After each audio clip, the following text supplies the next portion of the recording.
ახლა რუსეთის ეკონომიკას შევხედოთ, მით უმეტეს ჩემი დაკვირვებით, პირველად უკრაინაში სრულფასოვანი შეჭრის და საომარი მოქმედებების შემდეგ პრეზიდენტი პუტინი აქცენტირებს ეკონომიკაზე და ღიად მიუთითებს, რომ რუსეთის ეკონომიკის ვითარება არის დამძიმებული, გულისხმობს აქციების ფონზე 1.1%-იანი ეკონომიკური ზრდა, რაც რუსეთის პრეზიდენტმა ეს კითხვის მასალად გამოიყენა თავის ეკონომიკური გუნდის შეკრებისას თათბირზე. რამდენად საკმარისია 1.1%-იანი ეკონომიკური ზრდა ჩვენს პირობებში მყოფი ქვეყნისთვის. თუმცა აქ ამბავი არ სრულდება. გაცილებით სიღრმისეული პრობლემებია გამოჩნდა. რუსეთის ფედერაციის სამთავრობო ბიუჯეტის დეფიციტის რეკორდული ზრდის ფონზე ქვეყნის მთავრობა რუსეთის ფედერაციაში ბიზნესისთვის ერთ-ერთი ყველაზე რთული გადაწყვეტილების მიღებას და DGG-ს, ანუ დამატებითი ღირებულების გადასახადის 22%-მდე გაზრდას გეგმავს. ნაცვლად, ამჟამად რუსეთში DGG 20%-ის ფარგლებშია.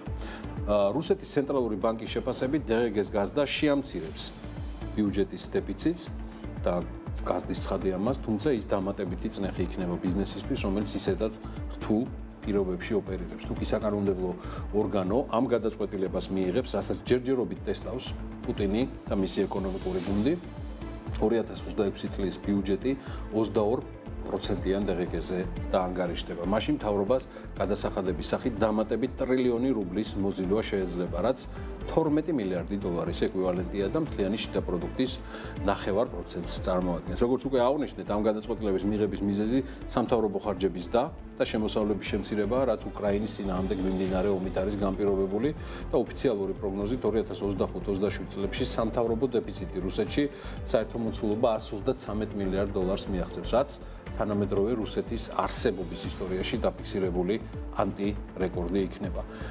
ვალის საკითხს რაც შეეხება რუსეთის მთავრობა კერძო ინვესტორების ბანკებისა და ეროვნული სიმდიდრის ფონდის წინაშე 60 მილიარდი დოლარის ვალის აღებას აპირებს, რაც ასევე მკვეთრად გაზრდილი მაჩვენებელია.